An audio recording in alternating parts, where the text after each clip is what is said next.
Today, I'm going to tell you how this, or a component on this, actually caused a man in Waukesha County, Wisconsin to crash his motorcycle and sit in the ditch he crashed in for over 12 hours until somebody finally stopped him. This is a pretty wild story, but unfortunately, it is not a unique story in the motorcycle world as far as people being lost in ditches or on the side of the road.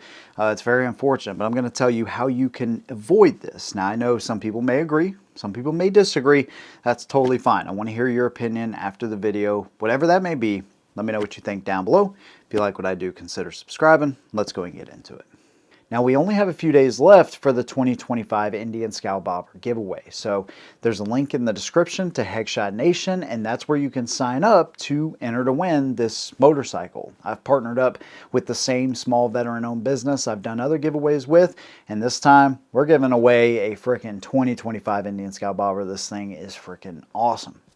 But one thing we do is we keep the pool of entries small and the time frame small. A lot of the times our entries are less than 500 entries, and this one's going to be even less than that. So your chances of winning something really awesome are fantastic, but you only have until September 30th, 2024 at midnight. It gets shut off.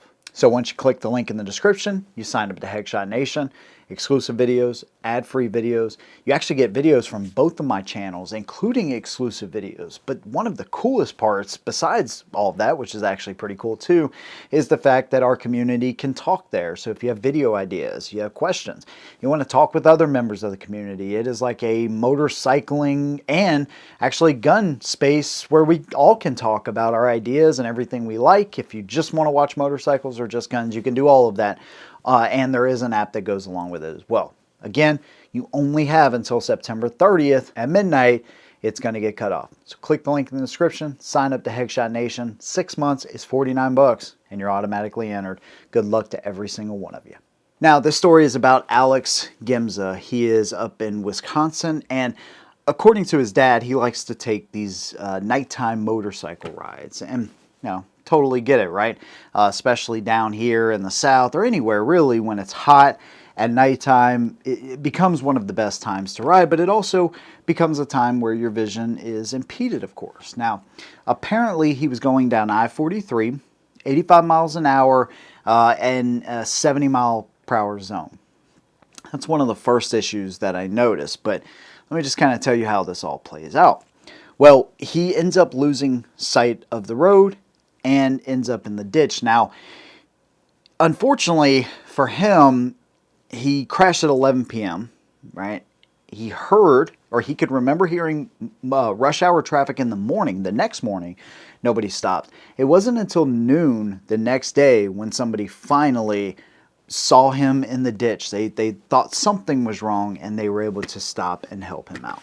And actually, I think 2 people stopped at that point, and they were able to get him to the hospital. Now, he ended up breaking an arm, I think some ribs. He had damage to the spine, and he's unable to feel from the legs down. Now, this story came out about a week ago, so hopefully at this point, he does have feeling returning.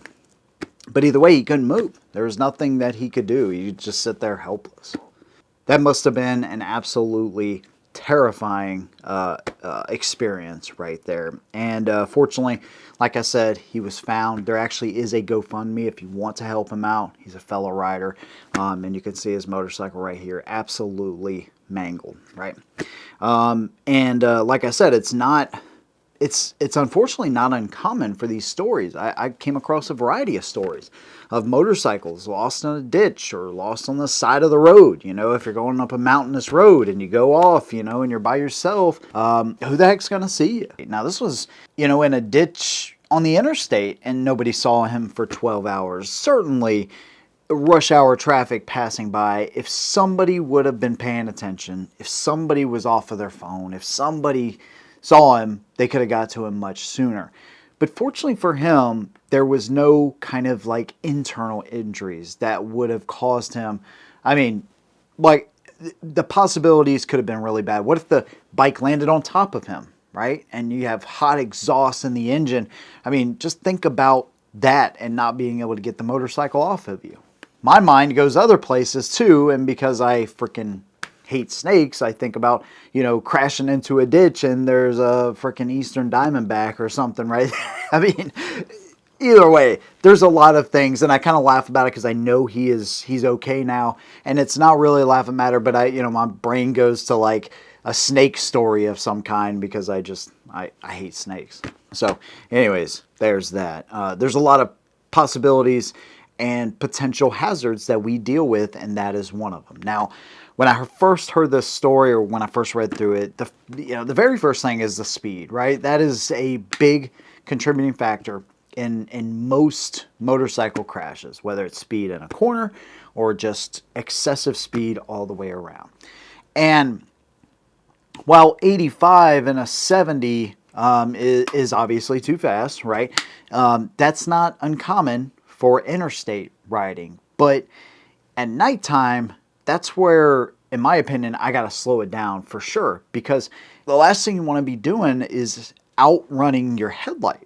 Meaning, if I can only see, I don't know, 50 feet in front of me, and I'm going so fast that it would take me more than 50 feet to stop for something in the road or a hazard, a deer, animal, any kind of thing like that, you're outrunning that headlight and you're not going to have time to react and stop quick enough or potentially swerve quick enough in order to get out of that situation. So I always drop my speed at nighttime, very similar to when it's raining, not to that extreme, but, or, like really raining hard. And again, not to that extreme, but I will scrub some speed at nighttime just because visibility is limited. Well, the other thing that didn't help him along with the speed was the fact that he had a tinted visor. Now, this is something I'm sure y'all have been caught with in the past, and I know I have too. The last time I got caught was with this, the Atlas 3.0. The visor is very dark, right? And it's fantastic during the day, which is when I do most of my riding. And I got caught earlier this year, and I wear polarized prescription aviators as well. So it leads to a couple of different issues. Not only could I not see through that, so I lift that up, but now I have dark colored glasses, and I can barely see through those. So my vision was impeded all the way around. Well, hey, I just take my glasses off. Well, that's going to affect my distance vision, right? Because I'm nearsighted, but also that's going to affect what comes into my eyes, right? The wind at that kind of speed especially, it's going to cause you to tear up. So it's going to affect your vision even more. I don't know how guys do it. It must be years of practice, or maybe their eyeballs are tougher than mine, but anytime I lift my visor up, if any kind of sand or anything gets behind my glasses, right? That's another hazard that you got to worry about, or rocks or bugs or any number of things. So it's not as easy as just flipping the visor up sometimes, Now, it's obvious that I have been unprepared for those situations in the past. 95% of the time, though, I'm doing my riding during the daytime. So that is one factor that you got to keep in mind. So besides having an extra visor, a clear tinted visor, this is something I've talked about a lot. Keeping one of these things on you is absolutely crucial. It's something I recommend 100%. If you don't want to do that, maybe you're getting into motorcycling, or maybe you're looking for a new helmet. I don't work with Shoei at all, by the way. This is not a sponsored thing, but this is a potential type of helmet you could go with. This has the clear visor on the outside, but then it also has the internal dark colored visor on the inside, right? So that's going to give me the same benefits as that, but it's something I can flip up and out of the way, or flip it down whenever I need it. So it's always there, but I don't have to solely depend upon that. I can just flip that down when I need maximum visibility. Now, again, in my case, when I ride at night, I got to have clear glasses, clear prescriptions as well. So I make sure that I keep those on my bike as well. This is a really simple thing that can cost you. And again, in Alex's case, he was lucky that somebody was able to stop and he didn't have injuries on the inside that could have caused just the situation to be way worse. The motorcycle didn't land on top of him, and he didn't land in a ditch with a snake too, so there's that. But either way, man, I hope that this is something that you will consider. If maybe you ride around with a dark colored visor all of the time, maybe just having a spare on you, or even having a helmet like this, might be a good option for you. If there's any other situations like this that you've heard about and you want to share them, come over again to Headshot Nation. This is where I'm giving away the 2025 Indian Scout Bobber. And besides the fact that you can win an awesome bike, you can also shoot me a message on video ideas. And if you want to chat with the community, it's a pretty awesome place to be. Big thanks to you guys. See you in the next one. And as always, hold them down.